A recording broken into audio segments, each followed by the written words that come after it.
दिन भर कुछ भी खाने वाला ससुराल। अच्छा है सुबह 5:30 बजे उठ गई, उठकर नहा लिया, घर की सफाई भी हो गई। अब बस जल्दी से अपनी पहली रसोई का खाना बना दूं, कुछ ही देर में सब लोग उठ जाएंगे। ये मटर भी छिल गई, गाजर प्याज टमाटर गोभी भी कट गई। अब तो बढ़िया पाव भाजी बनेगी। अरे मुझे तो मीठा भी बनाना है, पहले हलवा बनाकर साइड रख देती हूँ, बाद में पाव भाजी बना लूंगी। वैसे भी अभी सबको उठने में 1 घंटा बाकी है।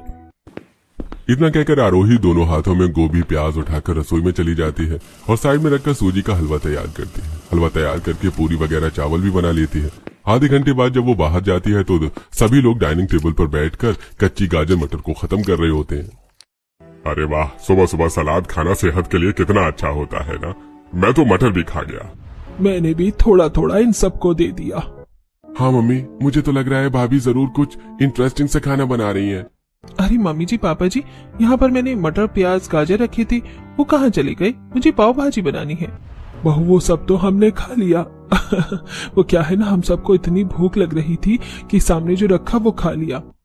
हाँ लेकिन आप कच्ची मटर प्याज कैसे खा सकते हैं? प्याज ऐसे खाने पर तो बदबू आती है और अच्छा भी नहीं लगता। अरे भाभी, आप हमारे बारे में इतना मत सोचो, हम कभी भी कुछ भी खा लेते हैं। हाँ रोही, तुम टेंशन मत लो, हमारा तो दिन भर का है, तो जो तुम कुछ और तैयार कर लो। बड़े अजीब ससुराल वाले हैं, कुछ भी कैसे खा सकते हैं ये लोग।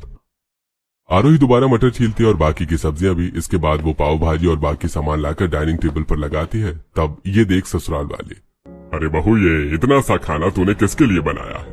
बस 1 ही कटोरा चावल है, इतनी सी पूरी सब्जी, और हम सब क्या 2-2 पाव खाएंगे?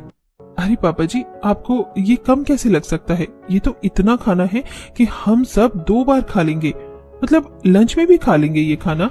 अरे बहू, ये तो बहुत जरा सा खाना है, अभी खत्म कर लेंगे, पेट भी नहीं भरेगा। अब लंच में तू हमारे लिए और अच्छा खाना बनाना। हाँ भाभी, जरा से पाव भाजी और दाल चावल सब्जी से मेरा कुछ भी नहीं होने वाला। मैं तो समझी थी ये मोटा सा ससुराल सिर्फ देखने में मोटा है, लेकिन इनका तो खाना पीना भी हैवी है। भैंस की आंख, अब मुझे दोबारा बनाना पड़ेगा। अरे आप लोग ये सब तो खा लीजिए, मैं और बना कर ले आती हूँ, पाव भाजी और है। पूरा डोंगर ससुराल घंटों का खाना मिनटों में खत्म कर देता है। ये देखकर आरोही बहुत शॉक्ड थी। इतना ही नहीं, 1-1 घंटे बाद वो सभी लोग फ्रिज में से मूली निकाल कर खाने लगते हैं, तो कभी नमकीन बिस्किट खाने लगते हैं। मम्मी जी पापा जी, आपको नरेन जी को सबको अगर भूख लगी है तो मुझे बता दीजिए, मैं खाना बना देती हूँ। ऐसे नमकीन बिस्किट क्यों खा रहे हैं? खुश रहे बहू, तू हमारी चिंता मत कर, हम तो ऐसे भी खाते पीते रहते हैं। वैसे लंच में सुबह से ज्यादा डबल खाना बनाना, क्योंकि उसके बाद डिनर तो रात 8 बजे तक होगा। और हाँ, 4-5 तरीके की चीज बनाना। जी माँ जी, वैसे आप सब लोग मेरी बात का बुरा मत मानना, लेकिन इस एज में आप सबका वजन इतना ज्यादा नहीं होना चाहिए, आपको डाइट शुरू करनी चाहिए। अरे बहू कुछ भी मत बोल, कुछ नहीं होता एक्सरसाइज करने से, तो डाइट क्यों करे जब ऐसे ही रहना है। नहीं भाभी, मुझे आप कुछ मत कहना, मैं जैसी हूँ वैसे ही बहुत अच्छी हूँ। ससुराल का पहला दिन होता है, तो आरोही ससुराल वालों के लिए मटर पनीर, वेज बिरयानी, खीर, सब्जी, पूड़ी, चावल इत्यादि बनाती है, जिसे खाकर वो पसर जाते हैं। इतना देखकर तो आप समझ गए होंगे कि आरोही एक ऐसे परिवार में शादी करके गई है जहाँ खाना धर्म और डाइट पाप है। शुरुआत में उसे मजेदार लगता है, लेकिन धीरे धीरे उसे ससुराल वालों को खाना खिलाना बेकार लगता है, क्योंकि वो कभी भी कुछ भी दिन भर खाते रहते थे। ऐसी एक दिन उसने सबके लिए हेल्दी खाना बनाया। मम्मी जी पापा जी, योगेश, प्राची, गौरव जी, आ जाइए जल्दी से, मैंने खाना तैयार कर दिया है। सभी लोग आरोही की एक आवाज पर डाइनिंग टेबल पर आ जाते हैं, लेकिन खाना देखकर मुंह बन जाता है। ये क्या बहू, तू हमें ये खिचड़ी, दलिया और दाल का पानी पिलाकर क्या साबित करना चाहती है? हाँ बहू, और ये खाना भी क्या खाना होता है? इसमें तो कुछ नहीं होता, जा जाकर अच्छा खाना बना। भाभी बहुत भूख लग रही है, छोले पूरी पिज्जा बर्गर ऐसा कुछ बना दो। हाँ भाभी, प्लीज प्लीज वही बना दो। लेकिन ये सब मैंने आपकी हेल्थ को देखकर बनाया था। आप जब अपनी ऑयली मसालेदार चीज खाएंगे, डाइट पर कंट्रोल कैसे कर पाओगे? जरा आप लोग अपने घर की चेयर देखो, नॉर्मल चेयर से आपको मजबूत वाली चेयर पर बैठना पड़ता है। अब क्या हुआ बहू, तू हमारे खाने पीने पर लगाम लगाएगी? और तू हमें कुछ मत बोल, खुद को देख, पतली डंडी जैसी हो गई है। तुझे अच्छा बढ़िया बढ़िया खाना खाना चाहिए हमारी तरह। हाँ भाभी, अब जाओ बनाओ ना। ठीक है। आरोही डाइट का जो भी खाने का लाई थी वो ले जा रही थी, तभी मीनाक्षी, अरे बहू ये क्या, ये कहाँ ले जा रही है? इसे छोड़ दे, ये तो हमारे खाने पीने के लिए ही लाई है ना, हम खा लेंगे। हमारे लिए बढ़िया सा चटपटा खाना तैयार कर। अब आरोही वो सब छोड़कर रसोई में आ जाती है और फिर से ज्यादा क्वांटिटी में सब्जी काट कर उनके लिए चटपटा खाना तैयार करती है। समझ नहीं आता ये लोग खराब हैं या मुझ में कोई कमी है जो मैं अपने ससुराल के फर्ज नहीं निभा पा रही हूँ।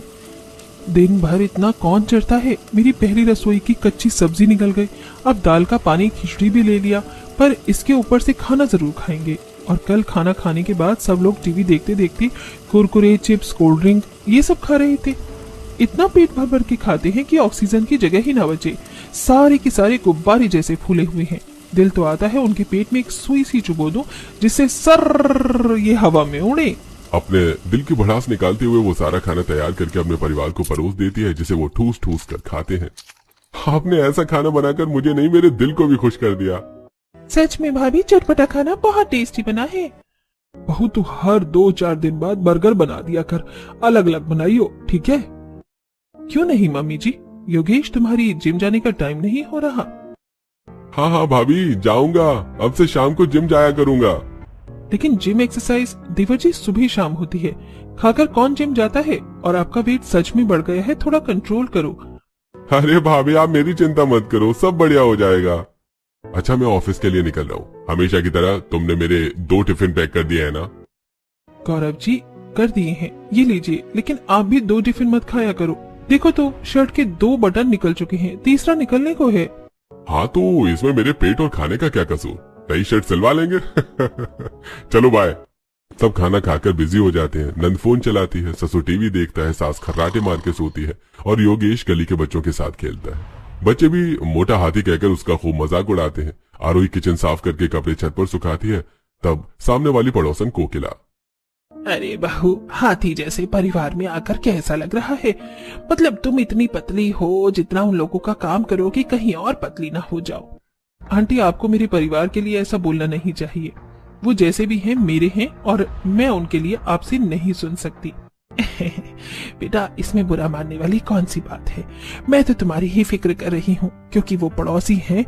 मैं जानती हूँ दिन भर कुछ भी खाते रहते हैं।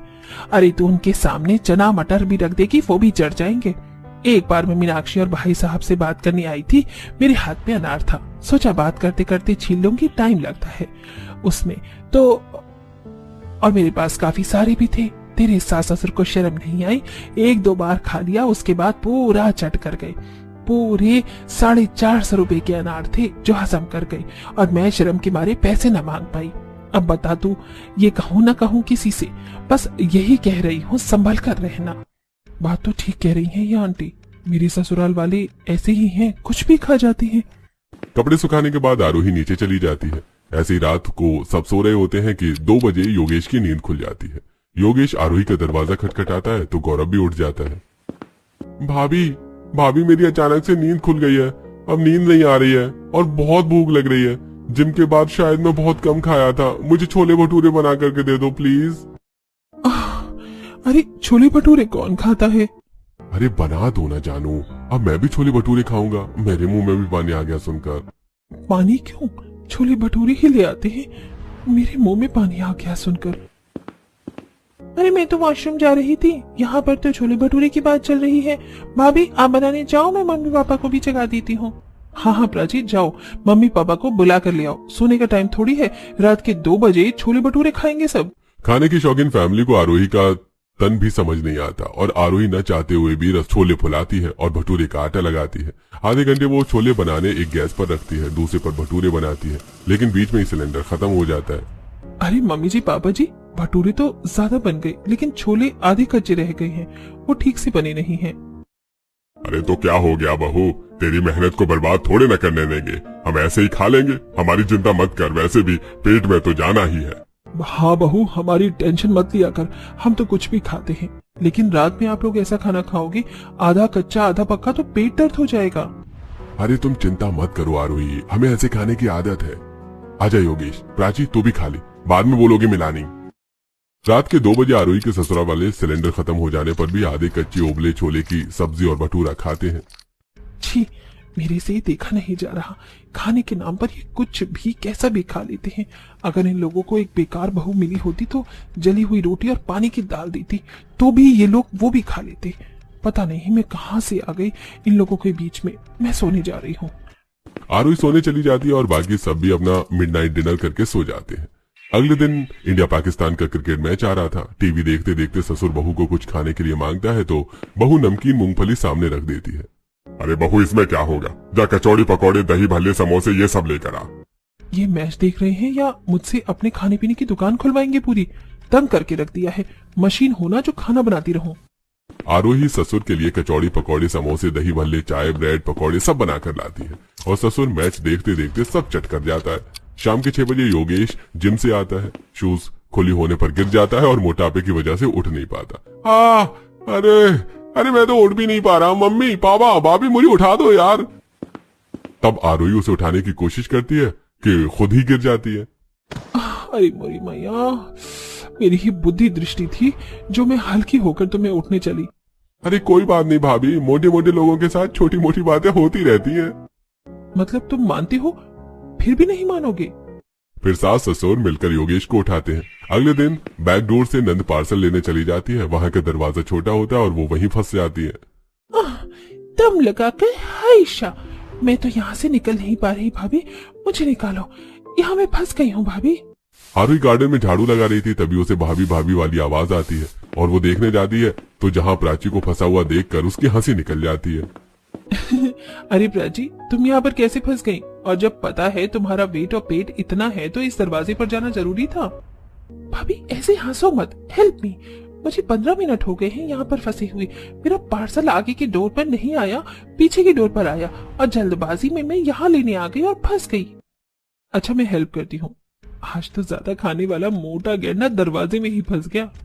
लगता है इस दरवाजे को भी बड़ा करवाना पड़ेगा। प्राची अपने आप को आगे पुश करो। आरोही उसको बहुत खींचने की कोशिश करती है लेकिन नहीं निकलती। तब योगेश देख लेता है। ओहो, मेरे पास एक प्लान है इसको निकालने का। योगेश दूसरे दरवाजे से बाहर निकल कर आता है। छोटा सा पटाखा वहां रख देता है। अरे बहन, तू यहाँ कैसे फंस गई? जल्दी निकल, बच्चे दिवाली की आड़ में बड़े बड़े बम जला रहे हैं और आलू बम लिए एक बच्चा आ रहा है। नहीं भाई, तो उन बच्चों को भगाना। योगेश एक्टिंग करते हुए छोटा सा पटाखा जलाता है जिसकी आवाज से प्राची को डर बैठ जाता है और वो खुद ही दरवाजे से निकल जाती है और धम्म से धरती पर गिर जाती है। अयो, लग गई मुझे। योगेश तेरी चाल थी ना, कोई भी बच्चा नहीं है, तूने ही बम फोड़ा है ना। हाँ, तो अगर ऐसे नहीं करता तो हमेशा के लिए तो यहीं फंसी रहती। चल हट। हर बस करो, तुम दोनों बच्चे नहीं हो, इसलिए बोल रही हूँ। अभी भी एक खुद उठ नहीं पाता और दूसरा दरवाजे में फंस जाता है जो निकल नहीं सकता। मेरे जैसे नॉर्मल हो जाओगे तो ऐसी प्रॉब्लम होना बंद हो जाएगी। नहीं भाभी, खाने से तो गद्दारी नहीं कर सकती और अपनी हेल्थ से कर सकते हो। ठीक है फिर। आरोही वहाँ से बाजार चली जाती है। इन लोगों का खाना बना बनाकर और इनको समझा कर परेशान हो गई हूँ। आज मक्खन वगैरह ले लेती हूँ और मटर गोभी गाजर मूली पनीर सब खरीद लेती हूँ। आरोही इतना सामान लेकर घर आ जाती है। ससुर फिर से टीवी देखकर खा रहा होता है। बहू 4-5 तरीके की सब्जी लेकर टेबल पर रखती है और टीवी के पास बैठ जाती है। वो जैसे जैसे सब्जी काट रही थी, सास ससुर वैसे ही सब्जी उठा कर खाई जा रहे थे। अचानक से आरोही की नजर प्लेट पर पड़ती है। अरे मैं अभी गोभी गाजर मूली ये सब छीली थी मैंने, कहाँ गई? वो तो हमारे पेट में गया बहू। वो क्या है ना, टीवी देखते देखते हमने भी खा लिया, भूख लग रही थी। हाँ बहू, ये जो 2 मूली और गाजर बचे हैं ना, इन पर जरा नमक और मसाला लगा दे। अरे पापा जी, मुझे इनकी सब्जी बनानी थी और कुछ पुलाव में भी डालना था। आप लोग कुछ भी कैसे खा जाते हो? गोभी भी कोई कच्ची खाने की चीज है। मैं हिसाब से सामान लेकर आती हूँ। घर का बजट भी 50,000 70,000 का है खाने का। बिजली का बिल हटाकर आप लोगों को अपनी हेल्थ पर ध्यान देना चाहिए। अब मैं दोबारा से बाजार थोड़ी जाऊंगी। अरे तू फिक्र क्यों करती है? पेट में तो वैसे भी जाना ही था। ऐसे चला गया तो क्या हो गया? ऐसा कर, तू दाल रोटी चावल बना दे। आज इतनी मेहनत मत कर। कुकर भरकर पुलाव बनाने वाली थी। सबसे आसान काम तो यही था। अब दाल रोटी चावल बनाओ। अब धीरे धीरे दिमाग फटने को हो रहा है। इतने में गौरव भी ऑफिस से आ जाता है और टेबल से गाजर उठाकर कच्ची खाने लगता है। बाप रे बाप, आरोही मैं थक चुका हूँ। अब सुबह उठकर नहाना, काम करना, ऑफिस जाना बहुत मुश्किल हो गया है। इसलिए मैं कल से वर्क फ्रॉम होम करूंगा। आप ऑफिस भी नहीं जाओगे, थोड़ा बहुत चलना होता है, आपको वो भी छोड़ दोगे क्या अब? अरे यार, अपने हेल्थ लेक्चर अपने पास रखो। फिर आरोही दाल रोटी चावल बनाकर टेबल पर लगा देती है और सबके साथ खाती है। मेरा तो सबके लिए अलग से रोटी चावल बनाकर ही दम निकल जाता है, खाया ही नहीं जा रहा। लेकिन इनको देखो, कुछ भी खा लेते हैं। सुबह सुबह बहू अरबी की सब्जी बनाने के लिए अरबी को उबालती है कि पति आलू समझकर अरबी खा लेता है और गला पकड़कर चिल्लाने लगता है, अरे आरोही आरोही, मुझे क्या हो रहा है? अरे मेरे गले में बहुत खुजली मच रही है, बचाओ आरोही यार। अरे अभी तो आप ठीक थे, रसोई में क्यों आए? क्या खाया आपने ऐसा? वो मैंने अरबी खा ली। हद है यार, मैं तो थक चुकी हूँ। आप लोग कैसे कुछ भी खा लेते हो उठाकर इधर उधर से। अब भूख तो अरबी खाने में, भिंडी खाने से गले में खुजली हो जाती है। जैसा आपकी मम्मी पापा हैं वैसे ही बच्चे भी हैं सारे। यार लेक्चर बाद में देना, खुजली हो रही है, बहुत अजीब सा लग रहा है। फिर आरोही पानी पिलाकर उसे डॉक्टर के पास ले जाती है और फिर घर जाकर गौरव दवाई खाकर आराम करता है। अब थोड़ा ठीक लग रहा है। थोड़ी देर बाद मैं वर्क फ्रॉम होम चालू करूंगा। कमरे में खाने के लिए कुछ 2-2 घंटे में रखती रहना यार। ये सुनकर ही आरोही को चिढ़ हो जाती है। वो रसोई में जाकर फ्रिज खोलती है। अरे इसमें से मकीन के पैकेट कहाँ हैं? मैं हफ्ते भर के लिए अलग अलग फ्लेवर वाली 5-6 पैकेट लाई थी और एक भी नहीं है। प्राची, तुम यहाँ क्या कर रही हो? भाभी, मम्मी पापा को भूख ले रही थी और फ्रिज में मकीन देखा तो वही उन्हें डीप फ्राई करके खिला रही हूँ। अरे तो सारे खत्म करने की क्या जरूरत थी? 1 हफ्ते का था वो राशन। अब मैं तुम्हारे भैया को क्या खिलाऊं, अलग से मेहनत करूं? हाँ भाभी, भैया बिना खाए मानेंगे थोड़ी। और अब तो वो आज से वर्क फ्रॉम होम घर पर ही कर रहे हैं। इतने में प्राची मैकन फ्राई करके सास ससुर को देती है और वो खाने लगते हैं। फिर योगेश भी उनके साथ खाने लगता है। गौरव बार बार आवाज देता है और आरोही उसके लिए ब्रेड पकौड़े बनाने लगती है। ये लो जी, ब्रेड पकौड़े बनाए हैं मैंने। आरोही, ब्रेड पकौड़े से क्या होगा? मुझे इसके साथ कॉफी और केचप भी ला कर दो। अरे आप ऐसे ही खा लो ना, क्यों परेशान कर रहे हो मुझे? मैं वैसे ही घर का बाकी काम करके थक जाती हूँ। यार आज ही मेरा पहला दिन है घर में और तुम ऐसे ही कर रही हो। बाकी टाइम में क्या होगा? तुम्हारे साथ मैनेज करना सीखो यार। जिम जाने की तैयारी करो, पेट देखा है अपना, इसी की वजह से आज आप घर पर काम कर रहे हो। Don't start again Aarohi, leave me alone with snacks. Fine. Aarohi coffee बनाकर केचप भी गौरव को उसके रूम में दे जाती है। फिर वो खुद ब्रेड पकौड़े खाने जाती है। इतने में योगेश और प्राची ब्रेड पकौड़ा हड़प लेते हैं। योगेश, मैंने यहाँ पर ब्रेड पकौड़ा रखा था, कहाँ गया? भाभी, वो तो मैं और प्राची लड़ते झगड़ते खा गए। लो आप चिप्स खा लो। नहीं, उसकी कोई जरूरत नहीं है। सबसे बुरा लगता है सबको इतना ज्यादा खाना बनाकर खिलाती हूँ मनपसंद, लेकिन मेरे लिए ही नहीं बचता। 4 घंटे बाद गौरव फिर से आरोही को बुलाता है। वीडियो कॉल मीटिंग पर होता है। जानू, 1 कप कॉफी और भेज दो, साथ में बेसन के लड्डू भी, जल्दी। सच में मुझे परेशान कर दिया है। कॉफी और लड्डू कोई कॉम्बिनेशन है? उल्टा कॉफी और फीकी लगेगी। ये तुम्हारे बेसन के लड्डू और ये रही कॉफी। सास को मीठा बहुत पसंद होता है, तो कभी बहू से जलेबी बनवाएगी तो कभी दुकान से बच्चों की तरह टॉफी, फ्रूटी, बिस्किट खरीद कर खाती है। वहीं ससुर का टीवी स्नैकिंग खत्म ही नहीं होता और नंद अलग ही डाइटिंग का ड्रामा करती है। बाद में सब कुछ ठूस लेती है। एक शाम नरेंद्र की बहन सुष्मिता घर आती है, जो लगभग उनकी तरह ही वजनदार मोटी थी। अरे आरोही बहू कैसी है? नमस्ते बुआ जी, मैं बिल्कुल ठीक हूँ। आप माँ जी के साथ बैठकर बातें करो, मैं खाना बना कर लाती हूँ। फिर आरोही फ्रूट कस्टर्ड बनाकर ले आती है। बुआ जी, ये खाकर देखो, बहुत हेल्दी और टेस्टी है। बहुत टेस्टी तक तो ठीक था, पर हेल्दी मत बना। अरे हम सब चटपटा खाते पीते मरना चाहते हैं। घर में किसी को इज्जत राज नहीं आती और ना ही हेल्दी खाना। बुआ जी, मैं अभी आपके लिए मसालेदार चाट पापड़ी बना कर लाती हूँ। आरोही रसोई में जाकर चटपटी चाट पापड़ी बनाकर लाती है, जिसे खाते ही सुष्मिता गैस छोड़ देती है। वाह वाह बहू, तूने तो बहुत अच्छी चाट पापड़ी बनाई है। हे सॉरी, वो क्या है ना, मसालेदार खाकर गैस छोड़ देती हूँ। सहराओं की इन हवाओं में कैसी आएगी बाहर? कहाँ से ये हवाई घटाई काली क्यों छाई? खफा हो गए हम, जुदा हो गए हम, वो लम्हे, वो बदबुएं कोई न जाने। बाप रे, ये हवा! अरे खिड़की खोलो कोई। वैसे भैया भाभी, मैं आप लोगों के लिए कुलचे लेकर आई थी। छोले थे ही नहीं, अब घर पर छोले बनवा कर खा लेना। ठीक है। सुष्मिता के जाते ही ससुराल वाले बिना छोले के बिना सेके कुलचे खा लेते हैं।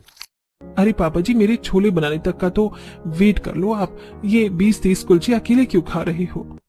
अरे बहू, तू हमें बाद में खिला देना, क्या फर्क पड़ता है? अगर कुलचे हमने ऐसे खा लिए तो। अपने कमरे से निकलकर गौरव भी कुछ कुलचे यूं ही उठाकर खाने लगता है। क्या फर्क पड़ता है, वैसे भी हम कुछ भी खा लेते हैं। ये बात मुझसे बेहतर कौन समझेगा। कुछ दिनों में घर वालों की तबीयत खराब होने लगती है। किसी को पेट दर्द होता है, किसी को चक्कर आते हैं, किसी को कुछ। बहू सबको हॉस्पिटल जाने के लिए भी कहती है, लेकिन कोई उसके साथ हेल्थ चेकअप करवाने को राजी नहीं होता। एक दिन आरोही ससुर को स्मार्ट वॉच लाकर देती है जो हेल्थ ऐप की तरह काम करती है। नरेंद्र 6 समोसे खा लेता है, तब उसकी घड़ी बीप करने लगती है। एक्स्ट्रा कैलोरीज दिखती हैं, तब नरेंद्र, अरे ये घड़ी झूठ बोल रही है, मैंने तो सिर्फ 5 समोसे खाए हैं। पापा जी, मैं आपका ख्याल रखने की कोशिश कर रही हूँ और आप हैं कि ऐसे कह रहे हैं। अरे मुझे नहीं पहननी है घड़ी, बहू तू ले जा। वहीं सास भी रोज 5 रसगुल्ले तो खाती ही थी। फिर शाम को बहू, माँ जी, पापा जी, आप सबके लिए एक बढ़िया ऑफर है। पास में एक हेल्थ चेकअप का कैंप लगा हुआ है, वो एकदम फ्री है, साथ में चटपटा खाना भी खाने को मिलेगा। चलो हम सब चलते हैं। अरे बहू, नेकी और पूछ चल, साथ में चलते हैं। योगेश, प्राची, तुम भी आ जाओ। कुछ भी खाने के नाम पर परिवार वाले हेल्थ चेकअप कराकर आ जाते हैं और बाद में चटपटा खाना भी खाते हैं और इसके बाद उनकी रिपोर्ट आती है। माँ जी, आपकी डायबिटीज की शुरुआत की रिपोर्ट आई है और पापा जी आपका blood pressure. Gaurav ji, fatty liver की शिकायत है आपको, और ननन जी आपको तो थायराइड हुआ है, और देवर जी शुगर की वार्निंग है आपकी रिपोर्ट में। नहीं सुधरेंगे ना आप लोग तो मम्मी जी की तरह डायबिटीज पेशेंट बन जाओगे। नहीं, ऐसा नहीं हो सकता, ऐसे तो मेरे एब्स ही नहीं बनेंगे। भगवान, ये क्या हो गया। आज से ही आप सब हेल्दी खाना और एक्सरसाइज शुरू कर दीजिए, सब ठीक हो जाएगा। ठीक है बहू, हम ऐसे ही करेंगे। सबने ठान लिया कि सुबह वॉक पे जाना है, लेकिन अगले दिन सब सोते रह जाते हैं और बहू की बनाई ओट्स खिचड़ी को देखकर सब भाग जाते हैं। नहीं, हमें ये सब नहीं खाना। माँ जी, पापा जी, प्राची, आप सबको ये खाना होगा, चलो खाओ। ये लोग नहीं मान रहे अब भी। इतने में समिति का सेक्रेटरी विनोद आकर फैमिली डे पिकनिक आयोजन के बारे में बताता है, जहां बहुत सारी एक्टिविटी होने वाली थी। सभी लोग जोश में हाँ कर देते हैं। अगले दिन सोसाइटी में बहुत सुंदर सजावट की गई होती है। हर फैमिली की एक अलग टेबल होती है। वैसे बहुत सजावट तो इन लोगों ने बहुत अच्छी की है। माँ जी, पापा जी, आज सबके सामने गेम एक्टिविटीज होने वाली हैं, ख्याल रखना कुछ ऐसा वैसा ना हो, वरना मजाक उड़ेगा। अरे कुछ नहीं होगा बहू, तू चिंता मत कर। आइए, अब हर फैमिली में से एक सदस्य म्यूजिकल चेयर में पार्टिसिपेट करेगा। तभी गाना बजता है। पड़ोसी महिलाओं के साथ मीनाक्षी भी पार्टिसिपेट करती है। जैसे गाना बजाने पर वो कुर्सी पर बैठती है, कुर्सी 4 टुकड़ों में बिखर जाती है। ये देखकर बच्चे सब हंस पड़ते हैं। कुर्सी मर गई। बेटा ऐसे नहीं बोलती। वैसे सेक्रेटरी साहब, आपको मजबूत कुर्सी देनी चाहिए थी। ये कुर्सी ही घटिया थी। मम्मी जी, हर बार चीजें कमजोर नहीं होती, आप खुद को देखिए। इसके बाद रस्साकसी में ससुर और पति भाग लेते हैं। जैसे ही जोर लगाते हैं, रस्सी कड़कड़ आवाज के साथ बीच से फट जाती है और दोनों धड़ाम से गिर जाते हैं। तो मोटी हाथी घूमने चली और धड़ाम से गिर गई। अरे ये तो पक्का वायरल जाएगी वीडियो। इस टाइम भी मोटी फैमिली का मजाक उड़ता है और जब सब लंच में लाइन में लगते हैं तो मीनाक्षी 4-5 प्लेट मिठाई, छोले भटूरे, पूरी, गुलाब जामुन, लस्सी, रसमलाई, पिज्जा, बर्गर ले लेती है और फटाफट खाने लगती है। ये देखकर मासूम बच्चा कहता है, मम्मी, वो आंटी तो अकेले ही सारा खाना खा जाएंगी, तो हम क्या खाएंगे पिकनिक में। इसके बाद नंद का हम उम्र लड़कियों के साथ डांस कंपटीशन होता है, जहां वो मोटी भी धक्का लगकर गिर जाती है और मजाक उड़ता है। फैमिली पिकनिक डे खत्म होता है। अगली सुबह जब पूरी फैमिली उठती है तो व्हाट्सएप ग्रुप पर वायरल वीडियो के मैसेजेस आते हैं और लोगों के हंसने के कमेंट। हे भगवान, लगता है हमारी कल की सारी वीडियो सोसाइटी में लोगों ने वायरल कर दी है। लिखा है, भोजन पर हमला हुआ, 500 किलो की परिवार एक ही बुफे पर टूट पड़ा। ओह माय गॉड भाभी, मेरी कृष्ण ने इस पर लाइक किया है। अब मैं जिम में सबको क्या मुंह दिखाऊंगा। पूरी सोसाइटी में हमारी फैमिली की बदनामी हो रही है। मोटा परिवार, हाथी परिवार, सुखी परिवार। हम हंसी के पात्र बन गए और हमें लगा हम लाइफ एंजॉय कर रहे हैं। तू ठीक बोल रही थी बहू, अब हम सबको अपने वजन पर ध्यान देना ही होगा। हमारा सबके सामने बहुत अपमान हुआ है, मुझे माफ कर दे। और मैं ये भी जानती हूँ कि हमारे कुछ भी खाने की वजह से तुझे कितनी दिक्कत हुई। बार बार बाजार जाना पड़ा, खाने की तैयारी करनी पड़ी। मैं खुश हूँ आपने मुझे अब जाकर समझा। खाना सिर्फ पेट के लिए होता है, टाइम पास करने के लिए नहीं। इस तरह कुछ भी खाने वाले ससुराल वालों को अपनी गलतियों का एहसास होता है और खुद को बदलते हुए वो रोज एक्सरसाइज करते हैं, हेल्दी खाना खाते हैं, जिससे ये टाइम उनकी जिंदगी का टर्निंग पॉइंट बनता है। 8 महीने की कड़ी डाइट के बाद प्राची के लिए अच्छे घर का रिश्ता भी आ जाता है।